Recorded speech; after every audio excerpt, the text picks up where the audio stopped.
ಆಗುತ್ತಾಳೆ, ನನಗೂ ಹೊಸ ಅಪ್ಪ ಸಿಗುತ್ತಾರೆ. ಎಲ್ಲರಂತೆ ನಾನು ಅಪ್ಪನ ಕೈ ಹಿಡಿದು ನಡೆಯಬಹುದು. ಗೆಳತಿಯರ ಗುಂಪಿನಲ್ಲಿ ನನಗೂ ಅಪ್ಪ ಇದ್ದಾರೆ ಎಂದು ಧೈರ್ಯದಿಂದ ಹೇಳಬಹುದು ಎಂದೆಲ್ಲ ಕನಸು ಕಟ್ಟಿಕೊಂಡಿದ್ದ ಆ ಪುಟ್ಟ ಹೃದಯ ತನ್ನ ತಾಯಿಯಿಂದಲೂ ದೂರವಾಗಿ ಅಜ್ಜಿ ಮನೆ ಸೇರಲು ಕಾರಣ ಏನೆಂದು ಕೆದಕಿದಾಗ ಸಿಕ್ಕ ಉತ್ತರ ಮಾತ್ರ ಅತ್ಯಂತ ಹೀನ ಮತ್ತು ಕ್ರೂರವಾಗಿತ್ತು. ವೀಕ್ಷಕರೇ, ಅಸಪಾ ಟೈಮ್ಸ್ಗೆ ಸ್ವಾಗತ. ಹೆಣ್ಣು ಯಾವ ರೀತಿಯಲ್ಲಿ ಎಲ್ಲ ಶೋಷಣೆಗೆ ಒಳಪಡುತ್ತಾಳೆ ಅನ್ನೋದು ಊಹಿಸಲು ಸಾಧ್ಯವಿಲ್ಲ. ಯಾಕೆಂದರೆ ಪ್ರತಿ ಹೆಜ್ಜೆಯೂ ಆಕೆಗೆ ಅಗ್ನಿ ಪರೀಕ್ಷೆಯಾಗಿರುತ್ತದೆ. ಹುಟ್ಟಿನಿಂದ ಸಾವಿನವರೆಗೆ ಆಕೆಯ ಬದುಕು ಒಂಥರ ಹೋರಾಟ ಅಂದರೂ ತಪ್ಪಾಗಲಾರದು. ನಾನು ಯಾಕೆ ಈ ಮಾತು ಹೇಳುತ್ತಿದ್ದೇನೆ ಅಂದರೆ, ಸಮಾಜದಲ್ಲಿ ನಡೆಯುವಂತಹ ಒಂದೊಂದು ರಾಕ್ಷಸೀಯ ಘಟನೆಗಳು ನನ್ನ ಮಾತನ್ನು ಸತ್ಯ ಎಂದು ಹೇಳುತ್ತದೆ. ಪುಟ್ಟ ಮಗುವಿನಿಂದ ಹಿಡಿದು ವಯಸ್ಸಾದ ಅಜ್ಜಿಯಂದಿರನ್ನು ಈ ಅತ್ಯಾಚಾರಿಗಳು ಬಿಟ್ಟಿಲ್ಲ. ಅತ್ಯಂತ ರೇಜಿಗೆ ಹುಟ್ಟುವುದು ಯಾವಾಗ ಗೊತ್ತಾ? ಒಂದು ಹೆಣ್ಣು ಸಂಬಂಧಗಳಲ್ಲಿ ನಂಬಿಕೆ ಇಟ್ಟು ಜೊತೆಗೆ ಹೆಜ್ಜೆ ಇಡುವಾಗ ಅದೇ ವ್ಯಕ್ತಿಗಳು ತಮ್ಮ ಕಾಮ ತೃಷೆಯನ್ನು ತೋರಿಸಿ ಇಡೀ ಸಂಬಂಧಕ್ಕೆ ಅರ್ಥ ಇಲ್ಲದಾಗೆ ಮಾಡಿಬಿಡುತ್ತಾರೆ. ಅಂತಹದೇ ಒಂದು ಘಟನೆ ಬುದ್ಧಿವಂತರ ಜಿಲ್ಲೆ, ಸಾಕ್ಷರತೆಯ ಜಿಲ್ಲೆ ಎಂದು ಕರೆಸಿಕೊಳ್ಳುವ ದಕ್ಷಿಣ ಕನ್ನಡ ಜಿಲ್ಲೆಯ ಉಳ್ಳಾಲದಲ್ಲಿ ನಡೆದಿದೆ. ಏನಿದು ಘಟನೆ ಎಂಬುದನ್ನು ನಾನು ಈ ವಿಡಿಯೋದ ಮೂಲಕ ತಿಳಿಸುತ್ತೇನೆ. ಸಾವಿರಾರು ಕನಸುಗಳನ್ನು ಹೊತ್ತುಕೊಂಡು ದಾಂಪತ್ಯ ಜೀವನದ ದೋಣಿಗೆ ಕಾಲಿಟ್ಟವಳು. ಹಾಲು ಜೇನಿನಂತೆ ಇದ್ದ ಸಂಸಾರಕ್ಕೆ ಪುಟ್ಟ ಗೆಜ್ಜೆ ಶಬ್ದ ಮಾಡುತ್ತಾ ಹೆಣ್ಣು ಮಗು ಹುಟ್ಟಿತ್ತು. ವಿಧಿಯ ಆಟದ ಮುಂದೆ ಮನುಷ್ಯನದ್ದು ಏನಿದೆ ಅಲ್ವಾ? ಮಗು ಹುಟ್ಟಿದ ಕೆಲವು ವರ್ಷಗಳ ನಂತರ ಪತಿ ಮರಣ ಹೊಂದುತ್ತಾರೆ. ಗೊತ್ತಲ್ವಾ, ಗಂಡ ಸತ್ತ ನಂತರ ಹೆಣ್ಣನ್ನು ಸಮಾಜ ಯಾವ ರೀತಿ ನೋಡುತ್ತದೆ ಎಂದು. ಪ್ರತಿ ಹೆಜ್ಜೆಗೂ ಸಾವಿರ ಕಣ್ಣುಗಳು, ಸಹಾಯ ಮಾಡುವ ನೆಪದಲ್ಲಿ ಲಾಭ ಪಡೆಯುವ ಕೈಗಳು. ಸಮಯ ಸಂದರ್ಭ ಬಂದಾಗಲೇ ಗೊತ್ತಾಗುವುದು ನಮ್ಮ ಸುತ್ತಮುತ್ತ ಎಷ್ಟು ವಿಷ ಸರ್ಪಗಳು ಇದೆ ಎಂದು. ಆ ಹೆಣ್ಣಿಗೆ ಆ ರೀತಿ ಆಗಿದೆ ಎಂದು ನಾನು ಹೇಳುತ್ತಿಲ್ಲ, ಕೆಲವೊಮ್ಮೆ ಆಗಿರಲೂಬಹುದು. ಆದರೆ ಸಮಾಜದ ವಾಸ್ತವ ಸ್ಥಿತಿ ಆ ರೀತಿ ಇದೆ ಎಂಬುದನ್ನು ನಾವು ಒಪ್ಪಿಕೊಳ್ಳಲೇಬೇಕಾದ ಕಹಿ ಸತ್ಯ. ಗಂಡನ ಮರಣ ನಂತರ ಒಂಟಿ ಬದುಕಿಗೆ ಅಂಟಿಕೊಂಡಿದ್ದ ಆಕೆಯನ್ನು ಮನೆಯವರು, ಕುಟುಂಬಿಕರು ಒಪ್ಪಿಸಿ ಎರಡನೇ ಮದುವೆಗೆ ತಯಾರು ಮಾಡಿದ್ದರು. ಆಕೆಗೂ ಬಹುಶಃ ಒಂದು ಸಲ ಮನೆ ಮಂದಿಯ ಮಾತು ಸರಿ ಅನ್ನಿಸಿರುತ್ತದೆ.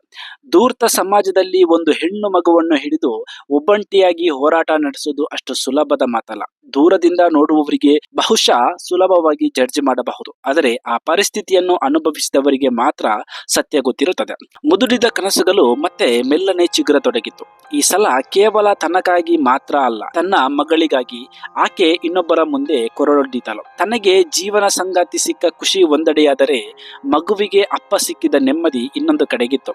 ಹೊಸ ಸಂಸಾರವು ಆರಂಭದಲ್ಲಿ ಚೆನ್ನಾಗಿಯೇ ಇತ್ತು. ಕೆಲವೊಂದು ಸಣ್ಣ ಪುಟ್ಟ ಸಹಜ ವೈಮನಸ್ಸು ಬಿಟ್ಟರೆ ಬೇರೇನೂ ಇರಲಿಲ್ಲ. ಆದರೆ ಒಂದು ದಿನ ಇದ್ದಕ್ಕಿದ್ದ ಹಾಗೆ ಮಗಳು ತಾನು ಅಜ್ಜಿ ಮನೆಯಿಂದ ಶಾಲೆಗೆ ಹೋಗುವುದಾಗಿ ತಿಳಿಸಿದಾಗ ತಾಯಿ ತುಸು ಗಲಿಬಿಲಿಗೊಂಡಿದ್ದಳು. ಬಹುಶಃ ಮಗಳು ದೊಡ್ಡವಳಾಗುತ್ತಾ ಬರುತ್ತಿದ್ದಾಳೆ, ಆಕೆಗೂ ಎಲ್ಲವೂ ಅರ್ಥವಾಗುತ್ತದೆ, ದೂರ ಇರುವುದೇ ಸರಿ ಅಂತ ತಾಯಿಗೂ ಅನಿಸಿರಬೇಕು. ಇಲ್ಲ, ಗಂಡನ ಕೆಲವು ನಡವಳಿಕೆಯಿಂದ ಮಗಳನ್ನು ಅಜ್ಜಿ ಮನೆಯಲ್ಲಿ ಬಿಡಬೇಕೆಂದು ಆಕೆ ಮೊದಲೇ ಅಂದುಕೊಂಡು ಎಲ್ಲಿ ಮಗಳು ನೊಂದುಕೊಳ್ಳುತ್ತಾಳೆ ಎಂದು ಮೌನವಾಗಿದ್ದಲು ಅನಿಸುತ್ತದೆ. ಮಗಳ ಮಾತಿಗೆ ಬೇಡ ಅನ್ನದೇ ಒಪ್ಪಿಗೆ ಕೊಟ್ಟಿದ್ದಳು. ತಾಯಿ ಮದುವೆ ಆಗುತ್ತಾಳೆ, ನನಗೂ ಹೊಸ ಅಪ್ಪ ಸಿಗುತ್ತಾರೆ. ಎಲ್ಲರಂತೆ ನಾನು ಅಪ್ಪನ ಕೈ ಹಿಡಿದು ನಡೆಯಬಹುದು.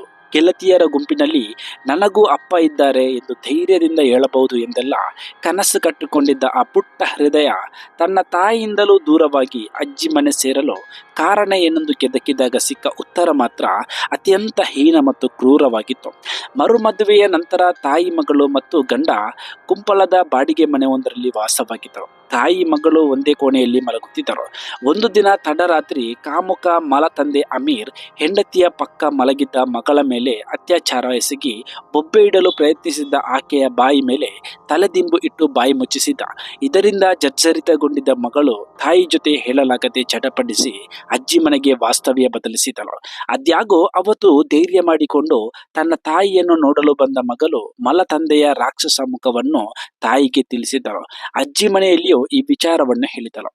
ಮಗಳಿಗಾಗಿ ಆಯ್ದುಕೊಂಡ ಜೀವನ ಅವಳ ಬಾಲಿಗೆ ಕೊಲ್ಲಿಯಾಗಿದ್ದು ಅರಿತ ತಾಯಿ ಮುಂದೇನು ಯೋಚಿಸದೆ ಉಳ್ಳಾಲ ಪೊಲೀಸ್ ಠಾಣೆಯಲ್ಲಿ ದೂರನ್ನು ದಾಖಲಿಸಿದ್ದಾಳೆ. ಬಾಲಕಿಯನ್ನು ದೇರಳಕಟ್ಟೆ ಖಾಸಗಿ ಆಸ್ಪತ್ರೆಗೆ ವೈದ್ಯಕೀಯ ತಪಾಸಣೆಗೆ ಒಳಪಡಿಸಿದ್ದು ಅತ್ಯಾಚಾರ ನಡೆಸಿದ್ದು ದೃಢಪಟ್ಟಿದೆ. ಆರೋಪಿ ಮಲತಂದೆ ಅಮೀರನ್ನು ಪೋಕ್ಸೋ ಕಾಯ್ದೆಯಡಿ ಆದಿತ್ಯವಾರ ಬಂಧಿಸಲಾಗಿದೆ ಎಂದು ವಾರ್ತಾ ಭಾರತಿ ವರದಿಯನ್ನು ಮಾಡಿದೆ. ವೀಕ್ಷಕರೇ, ಈಗ ಹೇಳಿ, ಆರಂಭದಲ್ಲಿ ನಾನು ಹೇಳಿದ ಮಾತುಗಳು ಎಷ್ಟು ನಿಜ ಅಲ್ವಾ? ತಂದೆಯ ಸ್ಥಾನ ತುಂಬಬೇಕಿದ್ದ ವ್ಯಕ್ತಿಯೊಬ್ಬ ಆಕೆಯ ಮರಣದವರೆಗೂ ಮಾಸದಷ್ಟು ದೊಡ್ಡ ಗಾಯ ಮಾಡುತ್ತಾನೆ ಅಂದರೆ ಸಂಬಂಧಗಳಿಗೆ ಬೆಲೆ ಎಲ್ಲಿದೆ ಹೇಳಿ? ಇದು ಕೇವಲ ಉಳ್ಳಾಲದ ಒಂದು ಘಟನೆ ಮಾತ್ರ ಅಲ್ಲ, ಭಾರತದ ಉದ್ದಗಲಕ್ಕೂ ಇಂತಹ ಅಮಾನುಷ ಘಟನೆಗಳು ಪ್ರತಿದಿನ ನಡೀತಿರುತ್ತದೆ. ಆದರೆ ಬೆಳಕಿಗೆ ಬರುವುದು ಮಾತ್ರ ಕೆಲವೊಂದಿಷ್ಟಷ್ಟೇ. ಇದಕ್ಕೆಲ್ಲ ಕಡಿವಾಣ ಬೀಳಬೇಕಿದ್ದರೆ ಏನು ಮಾಡಬೇಕೆಂದು ಕಮೆಂಟ್ ಬಾಕ್ಸ್ ಅಲ್ಲಿ ತಿಳಿಸಿ. ವಿಡಿಯೋವನ್ನು ಶೇರ್ ಮಾಡುವ ಮೂಲಕ ಜಾಗೃತಿ ಮೂಡಿಸಿ, ಸಬ್ಸ್ಕ್ರೈಬ್ ಮಾಡುವ ಮೂಲಕ ನಮ್ಮನ್ನು ಬೆಂಬಲಿಸಿ. ಧನ್ಯವಾದಗಳು.